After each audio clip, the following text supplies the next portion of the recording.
Fórmula Noticias Tabasco presenta La Entrevista. 8:30, ya estamos de regreso. Y está con nosotros aquí en el estudio el senador Adán Augusto López Hernández. Ay Dios, ya puso cara de seriedad.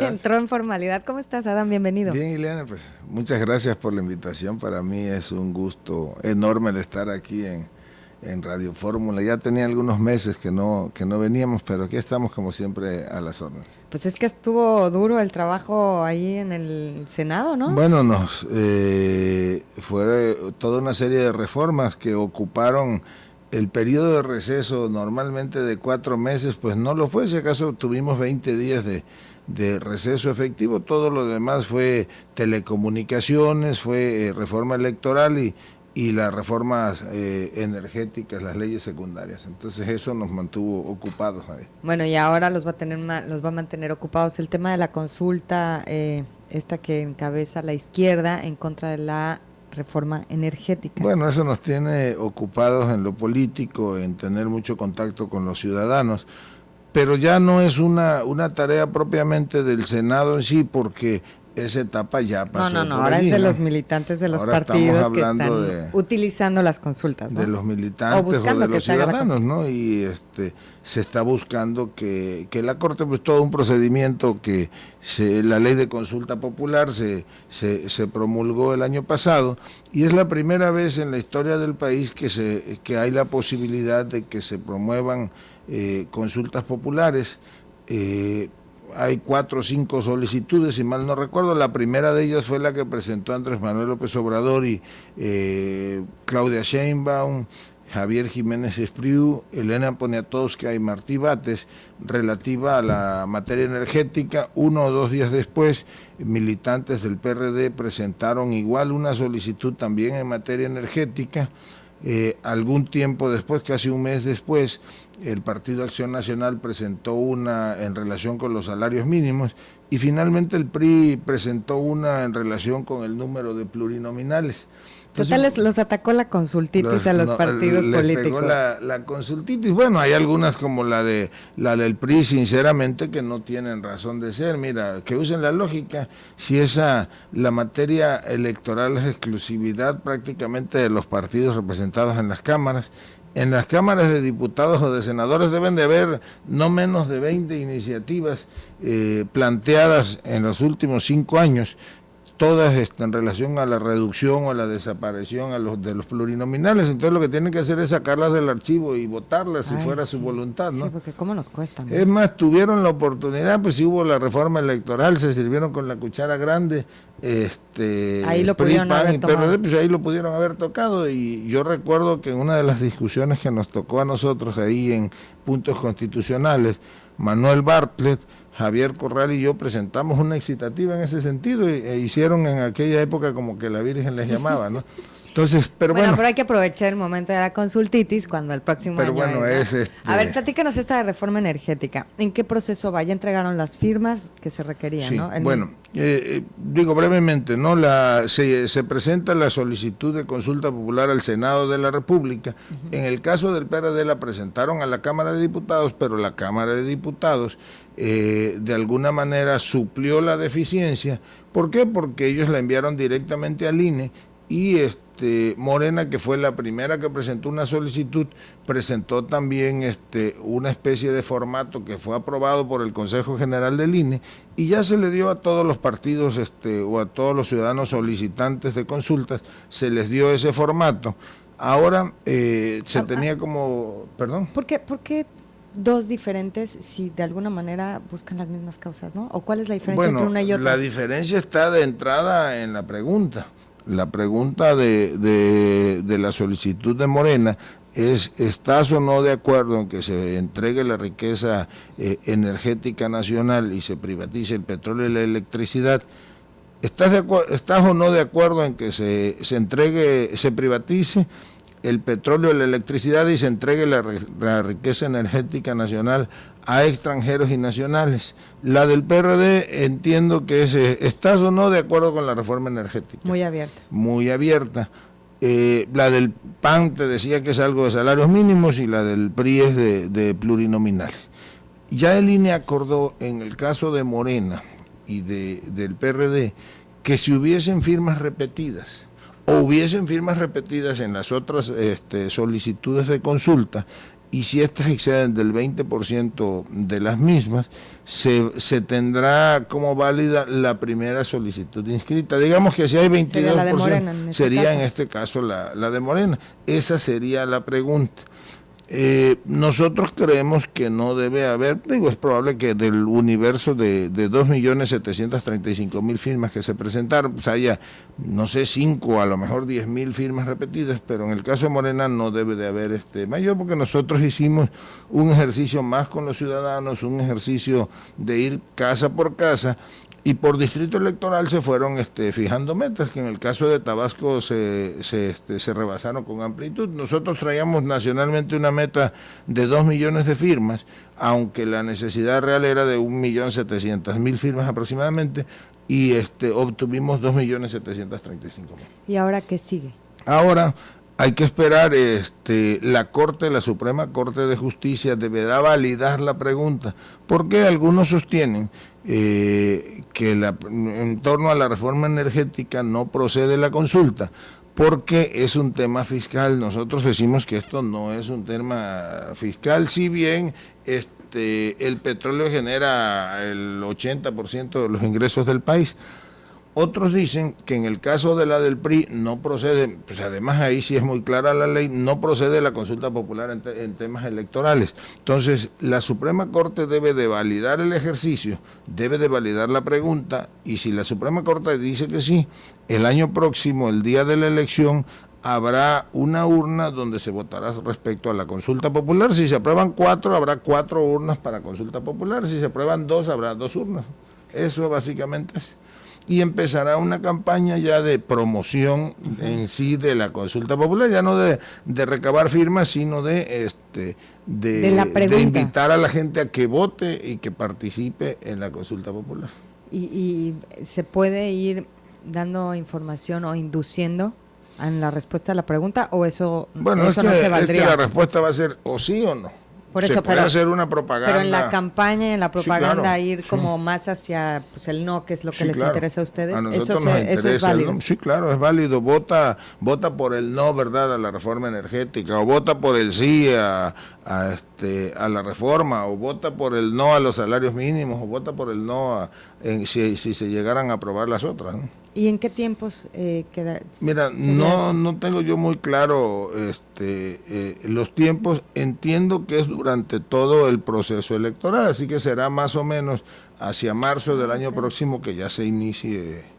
O sea, hasta marzo van a saber si queda validada la pregunta, ¿no? Aproximadamente hasta el próximo año. Eso se sabe este año, eso se va a saber más o menos a finales de noviembre.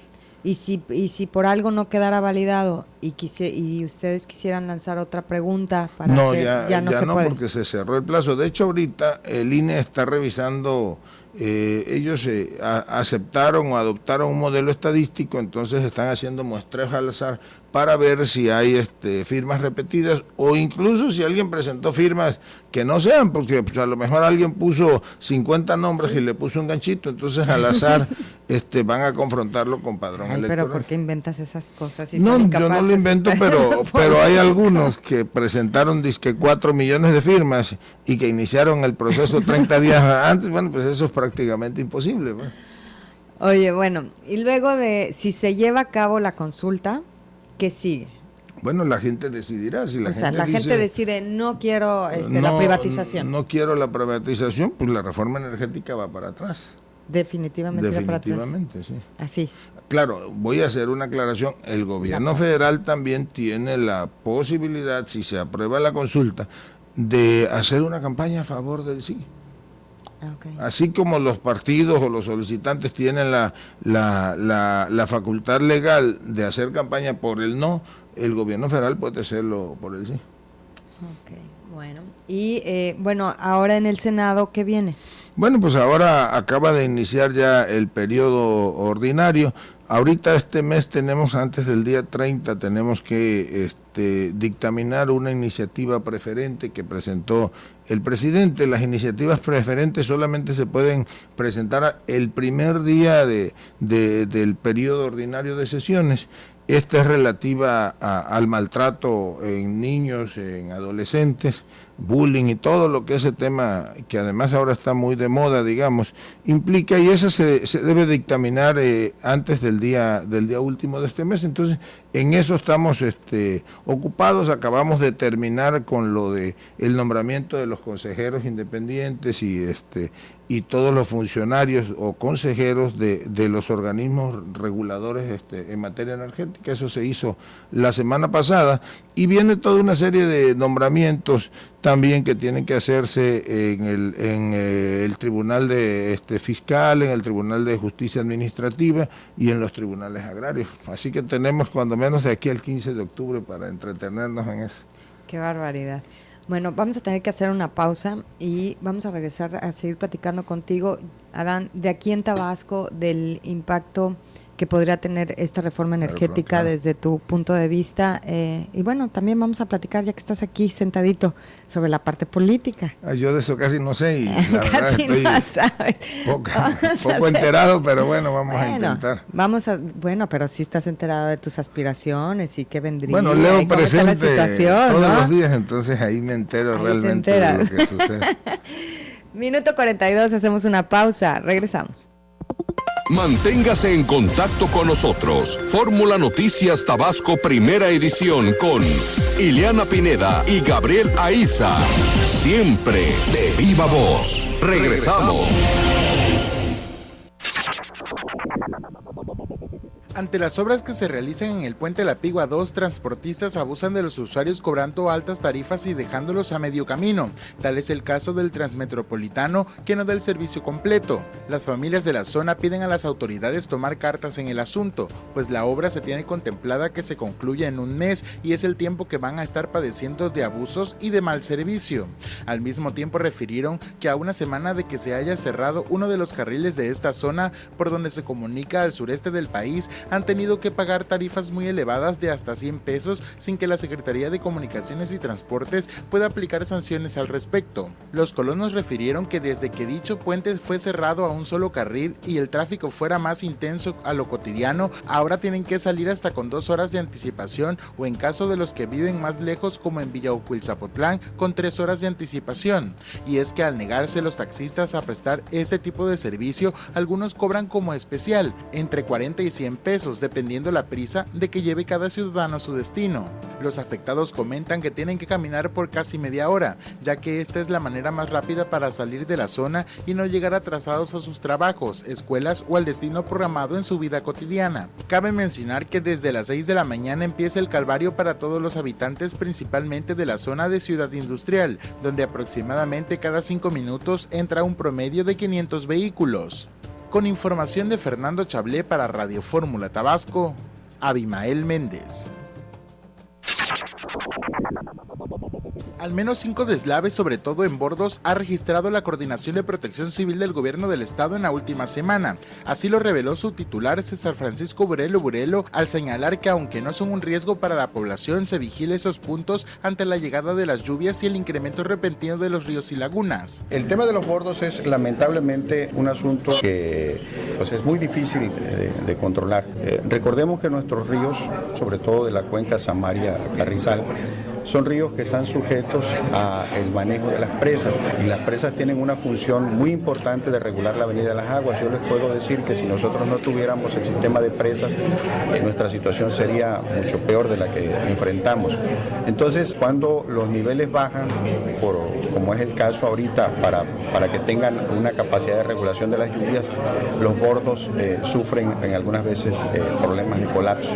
Aseveró que la incidencia no es alarmante, pero sí ha ocasionado problemas de comunicación entre comunidades, por lo que el personal de protección civil, incluidos los municipales, han intensificado la vigilancia, sobre todo en los ríos de la sierra, que no se ven afectados por presas, pero sí por grandes avenidas de agua. En ese contexto aseveró que de acuerdo a la información de la Comisión Nacional del Agua, las presas del Alto Grijalva se encuentran en niveles óptimos para poder contener las lluvias que vienen en los próximos meses. Es reforzar las actividades de prevención, la coordinación con todas las demás dependencias municipales, federales, con todo el sistema estatal de protección civil. Estamos muy pendientes para esta época, ya todos los niveles de gobierno que participamos tenemos total y absolutamente bien definido nuestro protocolo. Son más de 1.500 elementos del ejército mexicano los que se encuentran disponibles para prestar asistencia a los tabasqueños en caso de alguna contingencia que pudiese presentarse en esta temporada de lluvias. Así lo informó el comandante de la 30 Zona Militar, Agustín Radilla Suástegui, quien expuso que cuentan con el apoyo de todos los elementos de la entidad y en caso de ser necesario solicitarían el apoyo de la zona sureste. Tenemos un centro coordinador de plan de DN3.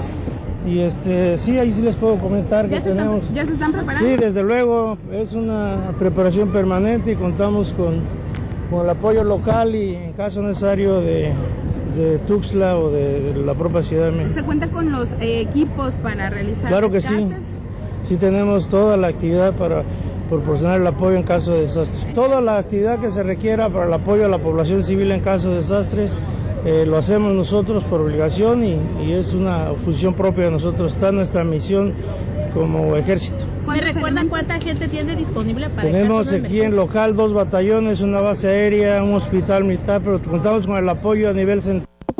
Ya estamos de vuelta en Fórmula Noticias Tabasco Primera Edición con Ileana Pineda y Gabriel Aiza.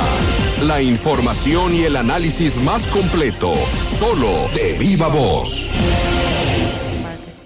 Ya estamos de regreso, 8:46. Estamos platicando con el senador Adán Augusto López Hernández. Adán, el viernes el gobernador del estado declaró que había ciertos puntos que no estaba de acuerdo con la reforma energética, pero que de alguna manera habría que apoyarla y acatar para aprovechar este boom petrolero que podría venir a Tabasco. ¿Cuál es tu postura con relación a esto? Bueno, leí la entrevista, si es la que salió publicada en un medio nacional, digo, si se permite, en Milenio. Sí. Bueno, textualmente, no estoy de acuerdo con la reforma energética, pero la acato, ¿no? Eso es lo que más o menos dijo. Bueno, pues la reforma energética ya está promulgada. Ojalá y hubieran realmente beneficios tangibles para Tabasco y de manera inmediata. Ahora lo que tenemos ya como una realidad es que Petróleos Mexicanos incluyó en la ronda cero prácticamente toda la actividad petrolera que hay en Tabasco. Esto es que cuando menos de aquí a 5 años las cosas seguirán igual, seguirán explotando y explorando los mismos campos que ya se tienen en tierra, el Gran Campo Carrizo, Samaria, los campos allá de Jujo y Tecominacán o la serie de los campos esos van a seguirse explorando. La ronda cero lo que permite es que se valida toda una serie de contratos que se venían realizando entre Pemex y sobre todo empresas extranjeras e incluso empresas nacionales para explorar los yacimientos petroleros. Te voy a dar un ejemplo, el caso del Pozo Terra 123. Ese pozo, a quienes se les sale de control y quienes por la mala operación, ¿verdad?, provocan el incendio de ese pozo, bueno, pues es a Halliburton, que tenía un contrato de algo que le llaman contrato de alianza con Petróleos Mexicanos. Sin embargo, hasta hoy Halliburton no ha dicho, pero esta boca es mía, ¿no? La multa se la impusieron a Petróleos Mexicanos. Bueno, es que así está el marco legal hasta ese momento. El marco legal, pero es ilógico que si tú celebras un contrato de alianza para que alguien te construya una casa, bueno, pues ese alguien no sea responsable de los daños y perjuicios que se causen por esa pero ahora actividad, con la reforma energética, en este cambio del marco legal, ya sería de esa manera, ¿no? Ya sería el responsable, ya está compartida la responsabilidad. Porque ya es un contrato ahora sí que se valida de otra forma y ya se comparte la responsabilidad. Antes no lo tenía. Entonces, bueno, de momento yo te diría que para los tabasqueños la reforma energética no va a ser la panacea. Mira, hay algo que se ha vendido mucho, yo no coincido en las cifras. Dice la ley de explotación de hidrocarburos que por cada kilómetro cuadrado de explotación, el Estado, la entidad federativa, recibirá 6,000 pesos mensuales por kilómetro cuadrado. Pero un kilómetro cuadrado son 100 hectáreas. Quiere decir, y para que te des una idea, En el campo Carrizo, que es uno de los campos más grandes donde hay 300 pozos, mide 16 kilómetros cuadrados, son 1.600 hectáreas. 16 kilómetros cuadrados por 6.000 pesos mensuales son 96.000 y tantos pesos. Al año viene siendo 1 millón de pesos de renta. Pues entonces, ¿cuál es realmente el beneficio para los tabasqueños? Pero de eso tienes que transmitirle el 20% o el 15% al municipio donde se esté explotando. Entonces, digamos, Campo Carrizo le va a tocar al municipio más o menos 150.000 pesos anuales de renta, y se obliga a la entidad federativa a no imponer ningún impuesto ecológico de explotación, ningún impuesto local, si aceptan recibir esa renta. Y cuando sea exploración, nada más van a recibir 1.500 pesos por metro cuadrado. Entonces, no veo yo cómo dan cifras de ¿cómo se llama?, de 3.000 y 4.000 millones de pesos. Tabasco se verá beneficiado presupuestalmente con el ajuste al FEXI, que es el Fondo de Extracción de Hidrocarburos, que ahora ya no se va a repartir entre 4, sino se va a repartir entre 7 estados, porque Coahuila, Nuevo León y Chihuahua entran ya como entidades productoras de hidrocarburos, entidades petroleras, ¿no?, por lo del gas shale. Entonces, si bien acabaremos recibiendo a partir del 2015 entre 800 y 1.000 millones de pesos adicionales presupuestalmente. ¿Tú crees que haya tenido que ver el que nos quedábamos en la ronda 0 y no nos incluyeran en la ronda 1 con todo este tema de la falta de garantías para que puedan trabajar aquí, pues estas empresas, inclusive el mismo Pemex, esta toma de pozos de edificios administrativos? ¿Crees que esto haya tenido que ver? No, en realidad no, porque pues, todo eso forma parte del riesgo. Si eso fuera, la empresa se hubiese ido de Tabasco desde hace 30 años. Han habido realmente momentos críticos en bloqueo de instalaciones petroleras. Pero es que ahora, como es iniciativa privada, pues sí sacan números y dicen, pues si me tengo que ir a pelear con todo esto, mejor no me meto. Vienen con seguros internacionales contratados. Pero además yo te diría una cosa, pues no es malo que se le haya garantizado que Petróleos Mexicanos, toda la explotación que se está haciendo en Tabasco haya quedado en la ronda 0. ¿Por qué? Bueno, porque realmente en eso que están vendiendo, que vamos a aumentar, ¿verdad?, la producción petrolera, pues el Estado le está garantizando, o la Federación le está garantizando a Petróleos Mexicanos, y velo en el proyecto de presupuesto que presentó Videgaray ahora, una producción de 2.400.000 barriles diarios de petróleo. Eso es lo que se está produciendo ahora. Entonces están asegurando la producción para garantizar o para soportar presupuestalmente la marcha del país.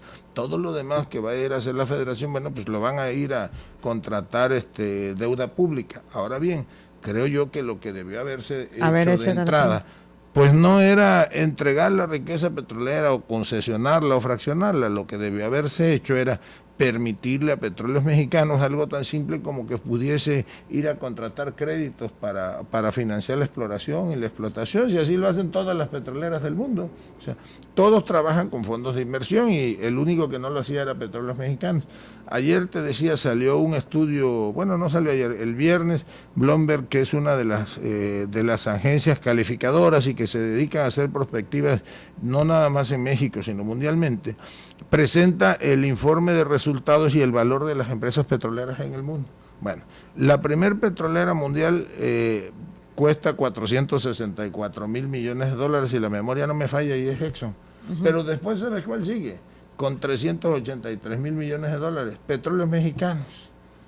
Los ejemplos que nos pusieron o que nos quisieron vender a los mexicanos para decirnos que nosotros teníamos que ser como Petrobras o como Statoil, que son los noruegos, bueno, pues Petrobras vale 67.000 millones de dólares, vale 300.000 millones menos que lo que vale Petróleos Mexicanos, y creo que la Noruega estaba en 80 y tantos mil millones de dólares.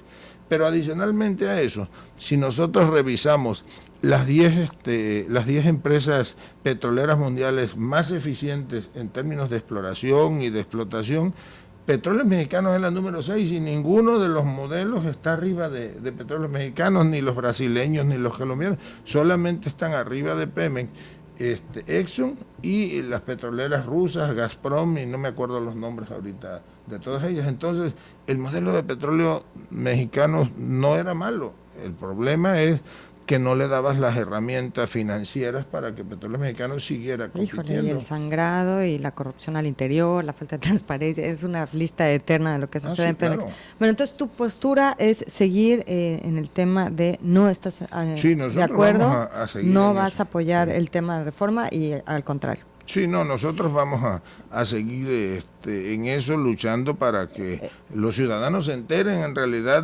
del contenido de la reforma energética, y si hay la consulta, bueno, pues puedan ir a votar por el no. Nos quedan 2 minutos para llevarte a la parte política. ¿Te quedas como senador? Bueno, yo soy senador. Pero hasta el final. Lo que vaya a pasar mañana no lo sé, yo creo que no me voy a quedar hasta el final. Asumirá mi suplente Carlos Merino en algún momento de la legislatura. Ay, le mandamos un saludo a Carlos Merino. Siempre te acompañaba y hoy no vino. Es que anda en Mérida, andaba en Yucatán acompañando al licenciado López Obrador. Hablando del licenciado López Obrador, ¿cómo está tu relación con él? ¿Crees que te va a apoyar? ¿Te va a apoyar en el tema de alguna candidatura para el próximo año?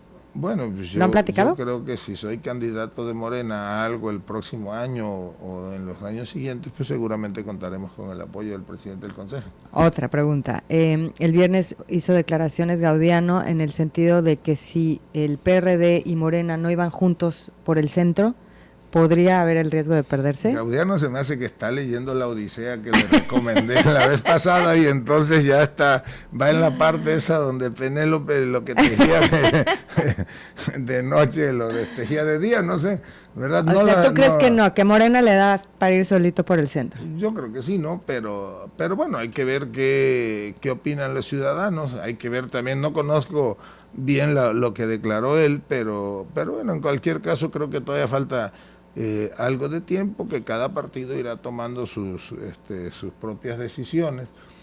Y bueno, pues yo no descarto nada, porque en política no hay que descartar nada, puede o no darse una candidatura común. El sentimiento de quienes están en Morena, de quienes estamos en Morena, es que nos alcanza para ir a construirnos como una opción de gobierno. Si nos queda claro que en política todavía podemos ver tantas cosas, nos sorprenden, ¿eh?